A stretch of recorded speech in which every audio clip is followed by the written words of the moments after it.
With June in the rearview mirror, we have firmly passed the halfway point in the year, and what an insane year it's been for gamers.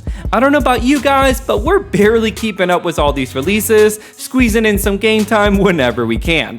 Looking back at these last 6 months, it's easy to claim 2023 as one of the best years in gaming we've ever seen, and that includes co-op games.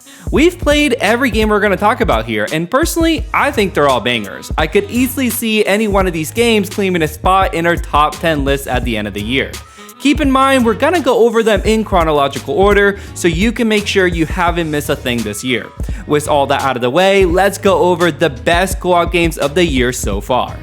It feels like ages ago, but Wild Hearts did in fact come out this year, and it was in fact a banger co-op game. This was Koei Tecmo's take on the Monster Hunter series, and they completely justified the experience.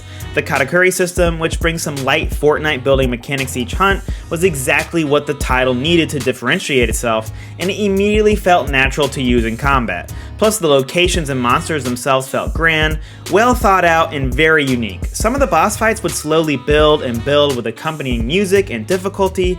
It was just top tier epic co-op stuff. The big miss here was performance, especially on PC. It's a bummer that was the focus of a lot of the discourse when this was released, but please don't mistake it. Wild Hearts was awesome, and if you've ever considered getting into any of these monster hunting games, give Wild Hearts a chance. After a seemingly endless string of delays, Sons of the Forest finally launched onto early access earlier this year, and boy was it worth the wait.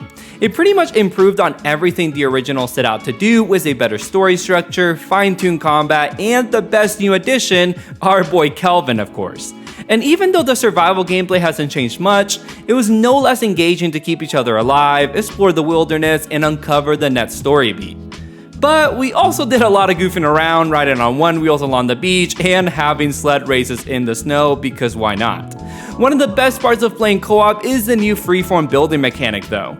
This new system is way more collaborative and pretty much gives you the freedom to build any kind of base that you want. Sons of the Forest is one of those rare early access titles that comes out the gate feeling pretty complete, and for $30 US, yeah, that makes it pretty hard not to recommend. Do you ever think to yourself, man, I hope I'm not missing out on any sleeper indie hits this year? Stop thinking and start playing Patch Quest, and you can thank me later. Patch Quest is a classic, throw a bunch of genres together and hope it works kind of game, and the good news is, it totally works. It's a roguelike Metroidvania with bullet hell combat and a little dash of monster catching on the side. Each monster you tame gives you additional abilities to use in combat, and despite the fact that there's more than 50 monsters to find, each one felt viable to learn and use. And in co-op, it's a blast. With each person choosing complementary monsters, you can end up having some amazing runs. And if you don't want to take my word for it, it's got a 94% very positive user rating on Steam, so don't let the cute art style throw you. This is an addicting and challenging roguelike worth your attention. On the surface, WoLong Fallen Dynasty pretty much looks like Nioh 3, basically another Souls-like. But give it a couple hours and you start to notice all these really cool mechanics that make it more than just a Nioh clone.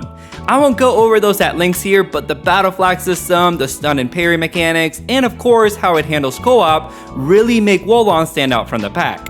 You wouldn't think this fast-paced combat would work in co-op, but then you fight a boss and you're both pulling off parries left and right, you pop off, and it all clicks. Trust me when I say this game is actually so good in co-op. You still have to jump through a couple weird hoops to party up, but this is one of the few Souls-likes that actually tries to solve shared progression and at least makes it work for this title. Even though WoLong came out during one of the busiest periods of the year, it has managed to live rent-free in my brain since then. Which is my way of saying, don't overlook this one, go play it on Game Pass now. Wartales is a game that hits way above its weight class. From the outside looking in, it seems like a pretty simple RPG. You've got a solid turn-based grid-centric combat, a deep management sim with your group of mercenaries, and an open world quest structure to keep you busy for hours. Throw in some co-op that's seamless and easy to do, and you've got yourself a fine game. But what you're missing there is that Wartales puts on a masterclass in emergent storytelling. During our playthrough, we were constantly debating decisions on who to help, which side to take in an argument, or when to fight or show mercy towards our enemies. And all of these decisions completely change your playthrough and your story. And so you end up with a very unique experience that you and your friends crafted. It's really good and worth giving a second look if that sounds interesting for you and your friends. Wartales isn't the only underdog on this list, as Cassette Beasts came out of nowhere and blew us away by being the co-op Pokemon like we've always wanted. But even comparing it to Pokemon feels a bit limiting. It's really more of a cross between Persona and Pokemon, as there's a whole relationship / bond building mechanic to the game that you also benefit from in battle. It also has deeper RPG mechanics in Pokemon, and that's where the co-op really shines. The whole type / weaknesses system in this game is really unique, and there's a lot of ways to set up some great combos in co-op. For an indie title, it has great production value too, with the music being a big highlight for us. If you're looking for a chill indie co-op game and you're a fan of Pokemon and RPGs, Cassette Beasts truly has the stuff and is also on Game Pass. Leading up to Dead Island 2, I could not have been feeling less enthused to hop in and play. Another first-person melee combat zombie game. I just finished playing Dying Light 2 last year and it was less than stellar in co-op. But then I got my hands on it and I realized that there was something Dead Island 2 did differently than its competitors that weirdly worked. It simplified the gameplay loop, went back to the basics, and gave us a straightforward co-op zombie slaying experience. You've got easy to understand classes to choose from, shared progression and online co-op, you love to see it, and just satisfying crunchy zombie combat. You can use your abilities to play off your friends, and elemental weapons can add a little bit of nuance to the gameplay. The story is very weird, but has high production value, and it's pretty aware of itself, and doesn't pretend to be something it's not. That 15-hour length to beat is perfect for a title like this. Overall, Dead Island 2 may be a 7 out of 10, but the kind that is confident in what it is, and worth a fun playthrough with your friends at the right price. Horror fans like me have been eating really well this year with AAA releases like Dead Space and Resident Evil 4. But we've also had the rare opportunity to have some stellar horror co-op games to share with, or shall we say force on our friends. And the Outlast Trials is one of those games. As an avid fan of the Outlast series, I can confidently say that the Outlast Trials pulls off the whole Outlast but co-op concept. Each level provides a thrilling set of puzzles that are really fun and terrifying to figure out with your friends.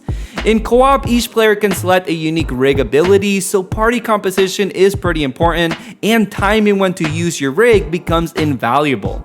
This game definitely asks a lot of your group. You need to communicate on enemy positions a lot, and work together to evade or distract them. Right now, there's only a couple levels available since it's an early access title, but I wouldn't let any of that stop you if this sounds like your kind of game. Diablo IV came onto the scene with a lot of baggage. The next major installment in a fan-favorite series after 10 plus years from Diablo III's release. Diablo Immortal souring the goodwill of those hardcore fans. And, of course, Blizzard being Blizzard. So as excited as we were to finally hop into a Diablo game, we knew it was right to be cautious. But despite that, Diablo IV has left us very impressed. It's got all the co-op systems and features we ask for in shared progression, difficulty scaling, local, online, and combo co-op. I mean, come on, that is a rare feature these days. The story and presentation, for us at least, was one of the best we've seen in a game that you can play with your friends. And the class building, let's just say we're still here playing in the in-game and it continues to impress us. So overall, we do think Diablo IV turned out to be one of the best co-op games of the year, despite that baggage. It does have some hiccups though, don't get me wrong. Our biggest gripe was that the difficulty scaling smooths things a little bit too far, and the story in co-op was a bit of a cakewalk. They saved a lot of that difficulty for the end game, and some people, like the hardcore fans, will appreciate that, but some people like us who really focus on that campaign, it was kind of a bummer. But I'm getting a little bit lost in the weeds here. This isn't our full review, you can check that out yourself. Overall, I just gotta reiterate, Diablo IV is an impressive accomplishment as a co-op game, and we're glad to see Blizzard land it. Let's wrap this up with a co-op indie gem that definitely deserves more attention. Ember Knights has been in early access since last year, but is launching its 1.0 update on July 18th. I've had the chance to play all the early access content with some friends and can confidently say this is one of the best co-op roguelikes I've played. What makes Ember Knights shine is how deep the build crafting goes and how easy it is to create synergies within your team. One of my favorite parts about this is how you can see everyone pick their upgrades, thus giving you an opportunity to discuss each option with each other. Apart from that, each level so far feels really distinct, and all the bosses have been very creative and challenging. Roguelikes are a dime a dozen nowadays, but few are built around co-op and make it work this well, so do yourself a favor, don't sleep on Ember Knights. Alright guys, time to wrap it up. Thanks so much for watching this one. We know it's a video that a lot of you anticipate, and it's one that we love making. The crazy thing is, despite the fact that this has been an amazing year for games in general, the co-op gaming side of it has an even more exciting second half to look forward to. So expect us to be hitting you all up with a video breaking that down really soon, and if you want to be informed the second that goes live, subscribe and hit that bell. If not, we'd appreciate a like or a comment on your favorite co-op games you've played this year. Let us know if we missed anything that you think deserves to be on this list. We'll catch you next time on another episode of the Co-op Bros.